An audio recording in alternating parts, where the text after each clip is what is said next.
Making up about 2% of a horse's diet, forage is critical in supplying essential nutrients and promoting healthy, natural behaviors.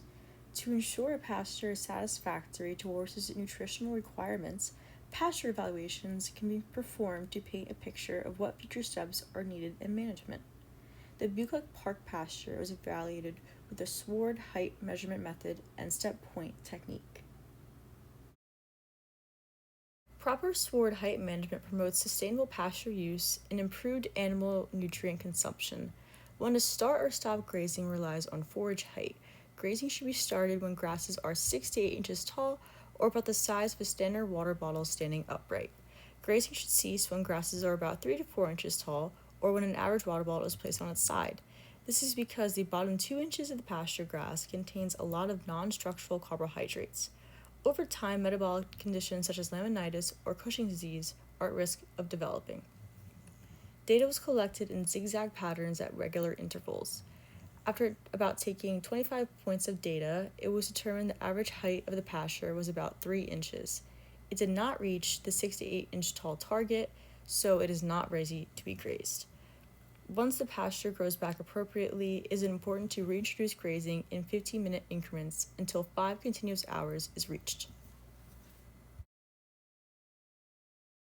The step point method of pasture evaluation is useful in seeing the average variance of vegetation. An old flag stake was used to sample things growing throughout the pasture. Inserted at a 45-degree angle, the first plant that touched the pin was recorded. If no plant touched the wire, then bare ground was recorded. This was repeated 25 times in a zigzag pattern, ensuring to keep a consistent distance between each data point.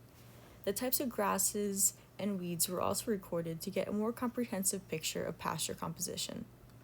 If the vegetative percentage is less than 50%, then renovation measures such as herbicides and no-till grass should be considered. In the end, roughly 72% of the pasture contained vegetative cover. Creeping bentgrass has very soft, fluffy blades and often brown towards the bottom due to moisture. Even though horses will eat creeping bentgrass, it is not as palatable and nutritious as other alternatives. Very commonly observed was the tall fescue grass. Tall fescue grass is characterized by its shiny leaves, round stem, and flat leaves with ridges.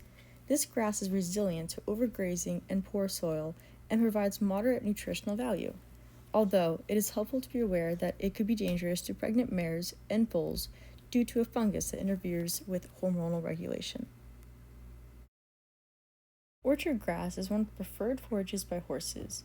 Orchard grass has a bluish tint, flat stem, V-shaped rubbery leaves. It is very palatable and has higher protein content. Clover is a low-growing weed that is seen with 3 leaves.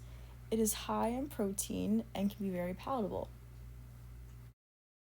If Bucolic Park was used as a pasture to graze horses, overseeding and no-till grass is recommended. Overseeding is a process in which new grasses are planted alongside other existing vegetation. This improves forage quality and density without complete renovation. No-till grass is grass that is planted without tilling the soil to ensure the soil stays undisturbed.